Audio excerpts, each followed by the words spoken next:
what I like most about the wolf hour is the notion of healing, self-preservation, mental mutilation, isolation, and guilt can somehow coexist and be these strange bedfellows. One informs the other, one choice informs the other, and whatever mental state you might be, sort of like you digress, or you can sort of like have many epiphanies and sort of like heal yourself. So I really liked how you concocted those mental terrains. They say write what you know. So my question to you is: are these reflections that you had in the moment? To Get to Sleep came out of Cannes in 2010. I was really struggling with what direction to take things if I was going to continue on in this kind of more experimental narrative realm that Two Gates embodied, or if I was going to start kind of refining the narrative and moving into a little bit of a different space and bigger budgets, and that decision just didn't come very quickly to me at all, and I think I kicked that can down the road a little bit by spending the rest of the year doing festivals and just getting a little bit absorbed into the international film community for the first time, and coming out of that was like this insane vacuumous hole, because like I'd given up my apartment, my life, my everything had changed, and like you come out of these things and you've just put every red cent into your film and every ounce of your soul, and then you just have nothing, except for some nice accolades or whatever. And that was a really tough moment because it starts informing your decision in a way that you might not want it to, because it becomes about this necessity about needing to feed yourself and take care of yourself. And because I had taken so long to make that decision afterwards, things had cooled off a little bit and it made it a lot more difficult. So the beginning of my struggles in that period was then, and finding a way to sustain myself in New York City meant like really moving into the smallest possible apartment a human could actually live in New York City, in Lower East Side Chinatown.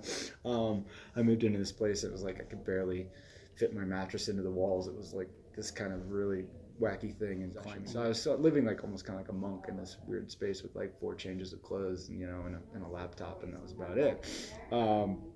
And that was a really humbling experience, and it was not comfortable, but like it's really raw, and you're like right at the ear, one ear out the window in Chinatown and another ear on the wall of like 9 people living in the apartment next to you just the same size, and bunk beds, and like police coming every night, and just like a lot of chaos, and always feeling like your building's going to burn down, and it's just like the power goes out every 3 hours. And that's an exaggeration, but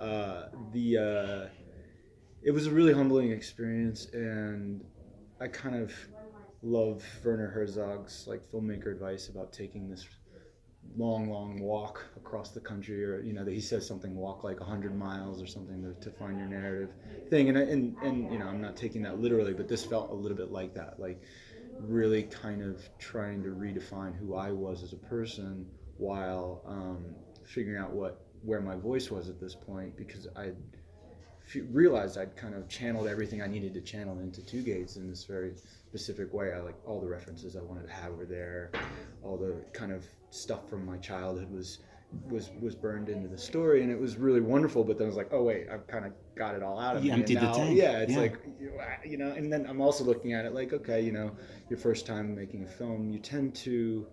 A lot of first-time filmmakers tend to make homages to the filmmakers they love so much. Like in Two Gates' case, it was like Prasanna Tarkovsky and some other things we've talked about in the past, and Sukharov and Dyer and Bergman. And it was about that time when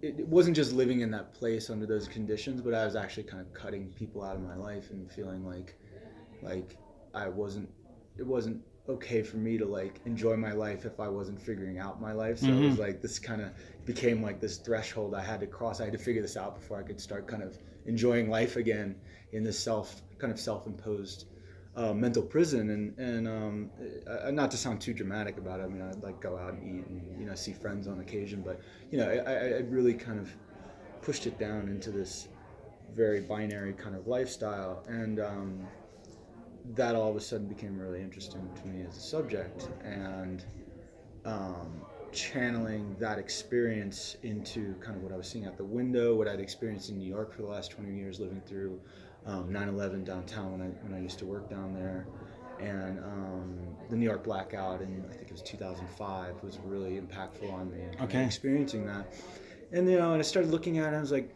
I could tell this story and figure out how it could work in a modern setting with cell phones. I was like, it's not going to work that way. Like, I feel like if I want to make this work, it's got to be kind of Luddite technology and I get a sense that you're an old soul, so Yeah, I I kinda don't feel like see you that working way. in that. I always wanted to do a period film, and then I just started putting the pieces together, and I started thinking about like, what do I love most about New York City? And for me, it's the '70s, and like that aesthetic, that danger, that like the music, the art, the like culture, seeing like everything from Taxi Driver on up to Serpico. This kind of like just everything felt like it was on the brink of collapse, which I guess it kind of was. And in the South Bronx and in parts of Brooklyn, you had landlords who owned buildings that just like weren't valuable enough to have tenants in them, so they would burn them down to the ground because it was worth more to do that. So they'd pay somebody to do that, and sometimes people were in the building, and there was just like horrible shit like that going on. And simultaneously, that summer in particular, that Wolf Hour set in 1977 was when David Berkowitz, the Son of Sam killer, began his reign of terror across the Bronx and Brooklyn and I believe some parts of Queens. And like it put this kind of, I guess if like Maryland, if Charlie Manson had kind of like ended the '60s for California, like David Berkowitz kind of like put the kibosh on New York culture in 1977, and people were scared to go out of their house. If women were changing the color of their hair because they knew he only killed brunettes, and like, it was intense. I found these really wild news reports of women who wouldn't even come on camera, and they would like, that would match his kind of. I just found that really fascinating, and that just this single person could affect a city of millions in this really specific way, and like the odds of being killed by a serial killer are probably like higher than being struck by lightning while winning the lottery, but like it still had this effect. Of course. Combined with the social decline in the city, all that started making sense. It was like, okay, I can graft what I'm feeling, and to add an addendum to that too. I think as I'm writing, the current election was coming up on us, and a lot of things were really shifting in America and in the planet in a way that just really felt unsettling to me and uncertain. And as it has moved along, become even so much more uncertain.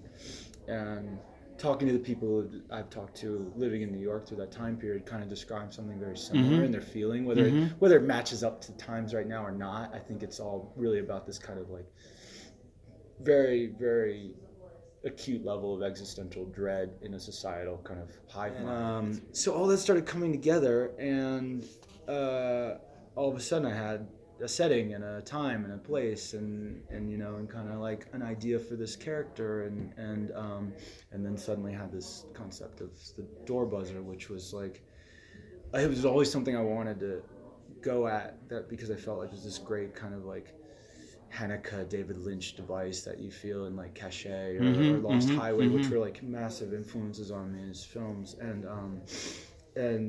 I had that kind of as an influence creeping in, and then I've always been really obsessed with Jean Demain, the seminal film by Chantal Akerman, which is this, as you know, this 3-hour plus like film of marinating in this single apartment with this Parisian woman and her raising her son in this kind of mundane fashion until it's no longer mundane, so those things were kind of banging around in my head, and I knew it wasn't going to be an easy script to write. Like, I've written in this period of time since Two Gates, I've written probably like 5 or 6 scripts, but I just didn't they just weren't the right projects for me, and I didn't feel like this is the personal thing I've been looking for. And, so finally I had it, and started the writing process, and it was really kind of shaping up, and I started sharing with some people, and people were really responding, and then funny enough, it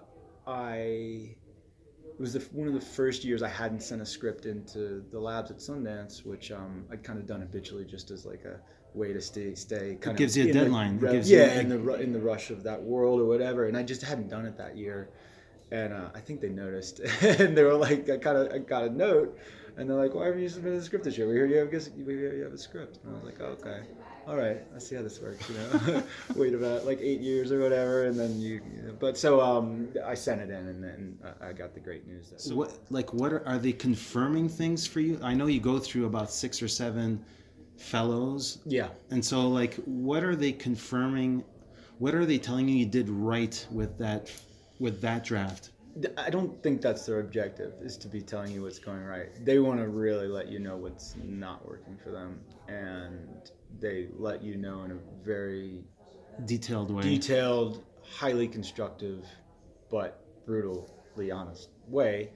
And it's really difficult, and there's a lot of pain, and there's a lot of like harsh words kind of going back and forth, but it's all, these people have no skin in the game whatsoever. They're there just for the singular purpose of making you better, and once you get your ego out of the way, it's like awesome. And one of my advisors there was Thomas Bittigan, who wrote A Prophet and most of Jacques Audiard's films, and Cowboy. He's just like, he'd pull the like simplest little things out of my script and go, why is this not like 10 pages of character and and so that would be one example. And then I had another advisor, Todd Schuyler, who wrote JFK, and he brought in this historical perspective for me to help me kind of like sort through the finer details of the historical things going on outside the window and the time period, because he's just such an expert for that. So then you start understanding, okay, like these aren't just your mentors. They've been picked specifically for this project, for this reason, because they all can bring an element to it that feels very relevant to your specific script. And that's kind of it in a nutshell. You do a lot of ancillary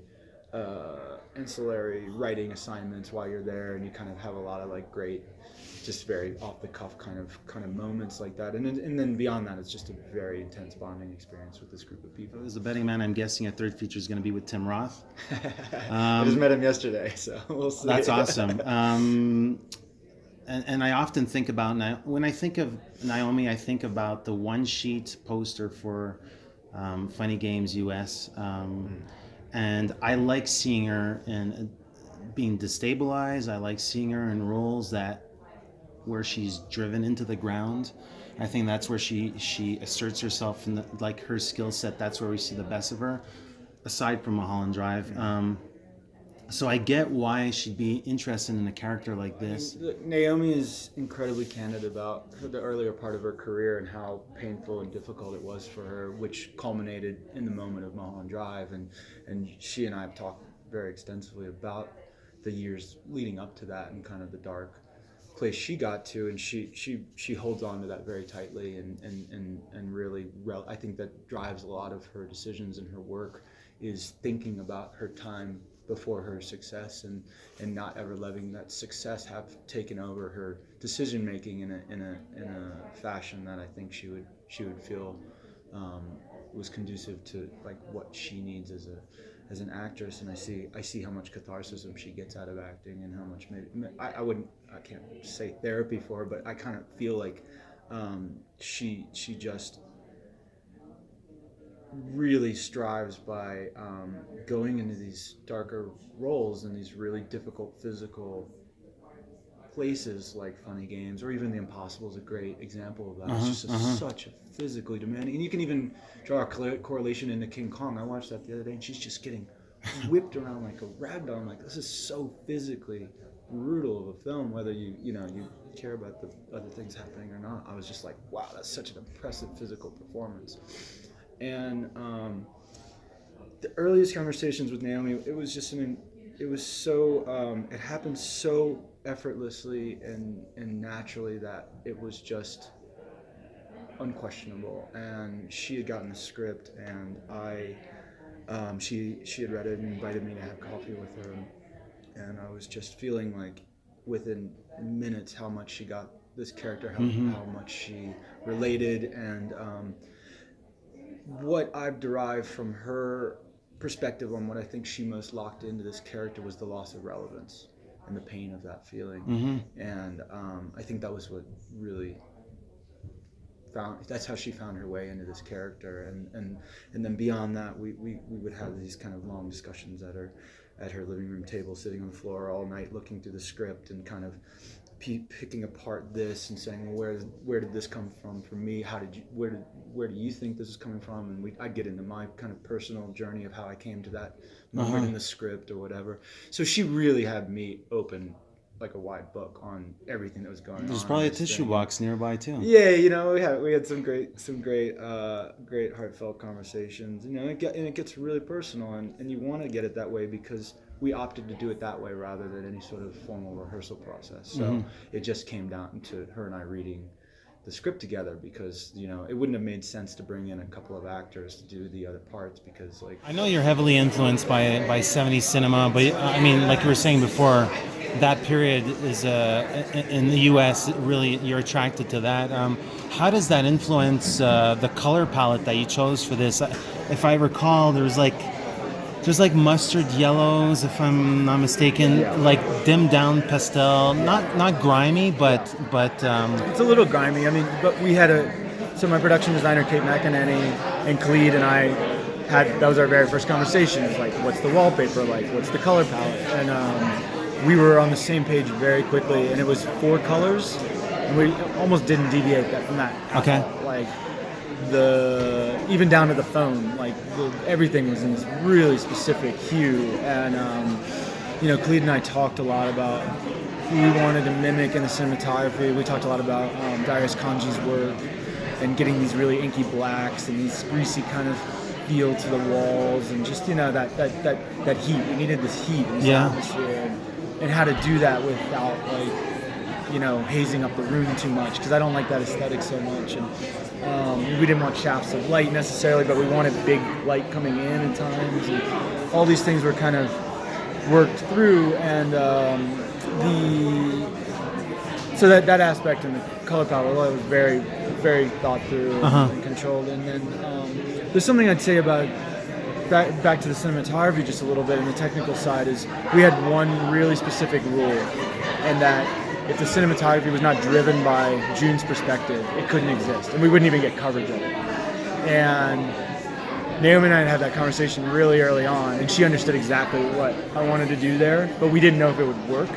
So just to give you an example, like when you're at the door and she's having a conversation with someone at the door, we don't go out in the hallway and get her reverse. There's no traditional coverage, and it freaked the crew out, and everybody else are like, wait, you're not covering this the right way. You know, like, I'm like, no, I really do know what I'm doing, and we're all on the same page, and you guys got to catch up. You know, I tried to explain it at one point, and nobody got it at the first time, and once they saw it, it made total sense. So our coverage, if you notice, will be on maybe the other actor over the shoulder, but then we'll turn around and only shoot her in a profile, and it creates this really, I feel like, effective sense of claustrophobia and singular perspective. So, and then that translates to the windows as well, and bringing back this notion of Hitchcock that we were bringing up. That's all there, but for me, the film I really studied in preparation for this was Polanski's The Pianist, and particularly the sequence with when the main character is stuck in the apartment for a while and witnessing the ghetto uprising, and how he shot that, which was so unique. And I got really lucky, and I was able to go to that set in Berlin that Polanski shot on, which still exists. Okay. And funny enough, it's the same set that Quentin Tarantino shot the movie theater in Inglourious Bastards. It's actually that set is just to the left of that. It's all a continuous set. So if you were like in Polanski's film, turn to the right, you'd be looking at Quentin's like cinema. It's a really cool piece of film history going on there. But I got to walk on that set, and I kind of deconstructed all of his shots, because then I could see what he had to work with and how he did it, and then that really informed how I was gonna break these shots down, because I didn't want to have this thing where you look up and you see everything. Like, I wanted to be like, you look out and you can only see a half a block, because that's all she would see. And I knew because of our budgetary limitations and everything that would be the case, but I actually, as an aesthetic reason, I was excited about that because I had seen it done so well. And Pianist, obviously, it's a bigger set in Pianist than we have, a bigger canvas, but that was really like how we started breaking it apart and figuring it out. And those shots were really complicated to get, though, because we had no vantage point to get up on. So we had to use a techno crane. Okay. And the camera's like way up high in the air, in the sky, with the wind blowing and like all this. You know, it was not an easy thing to pull. So we were just sitting there on wheels trying to create the camera movement. How do you I think she peers out the window prior to the initial scene where she disposes of something. She looks out the window, and there's those window shots contain a lot of narrative information. Yeah. It says a lot about setting. It says a lot about economic conditions, social conditions, and this part of the world that like we were saying before was half the places are burnt down. So how did you go about writing those specific moments? Is it just based on all the preliminary research that you did during the screenwriting phase? Yeah, I mean, I would have loved, if I had a little bit bigger budget, I would have loved to have like a demolished block looking out the window and kind of, I would have loved to go bigger, but we didn't have that, so we got tricky with it. And like you said, when you look down, you see like piles of garbage that hasn't been picked up in 2 weeks, and the kind of cars that are sitting there, and they like you said, they really inform this. And then across the street, you see the kind of electronics shop and the tapestry, just the kind of stuff that would have been part of that ecosystem in that part of the Bronx at the time. And I don't think it takes a lot to spark the imagination in the viewer. And in the shortcomings, I felt like we weren't able to get in the expansive canvas actually were a great restraint, because it made us think a lot more about the tiny details in the small amount of space we had, rather than the big details in the big space. So those things became a lot more nuanced from a technical point of view, and I'm really happy with that. Like even those scenes of the storefronts, like we created every single one of those signs, and that's an artifice. So like everything they have, we just took a city block and repainted it basically, and did that, which was really fun. So what are conversations they have with these creative geniuses through the years where you're not presenting work? Like what do you have those dialogues? Do you say like what are you listening to, or like? Well, we have a shorthand because not only did we work so much together, but your friends. Sandra's been one of my closest friends since we were in college together, and when he had been in multiple bands, and I always followed them and was really close with all of that going on in his life. And then as he transitioned into film scoring, it just made total sense to me. And our conversations were kind of like through watching other movies, or at least like circling each other's tastes, like figuring out his taste is a little different than mine in a great way, and then kind of where we merged and where we don't. The conversation with Sandra is different than the conversation with Danny too, which is what I love. And now, funny enough, they're both like, they're East Coast, West Coast now, and in this whole other element to their hive mind is kind of taking this new twist, and I notice it in a really great way, because the way they're kicking music back and forth rather than doing it in the room together. Sometimes they are doing it in the room together. Obviously. We just have an insanely great shorthand, and sometimes some cues are harder than others. We had cues in this film that the initial thoughts were beautiful, and I knew they were in the right track, but took like 4 months to get some tracks done, and that's also a testament to their desire to really nail it right. They're not like sending off and saying, hey, this is our best shot. They're always like, it's not prefixed. We want you to be 100% on board with this, and we're not going to stop until the emotional beat is just right, or the tempo is just right, or whatever. And that's why I love working with them so much, and I love their other collaborations. So we'll kick it back and forth a lot. I don't like scoring the film after the edit's done. We start in the script phase together, and we have these discussions very, very early. The buzzer sound, obviously, that's going to be the big thing. The sound was written like densely across the script, and then an interesting thing that happened was it was like very obvious very quickly that like stock ambient voices weren't gonna cut it, and we needed to like literally create an entire soundscape outside the window, which was specific voices doing 70s New York slang, and that required me writing like another 15 pages of just what I call like background dialogue. And it was really specific stories and things and narratives happening outside the window that cue up to that time period, especially. And so that was really fun, though. And then we had about 15 or so voice actors come in and play all this stuff out, and it was just like one of my favorite parts of the whole process of doing that, and catching the authenticity of that. We had this amazing ADR producer who just knocked it out of the park.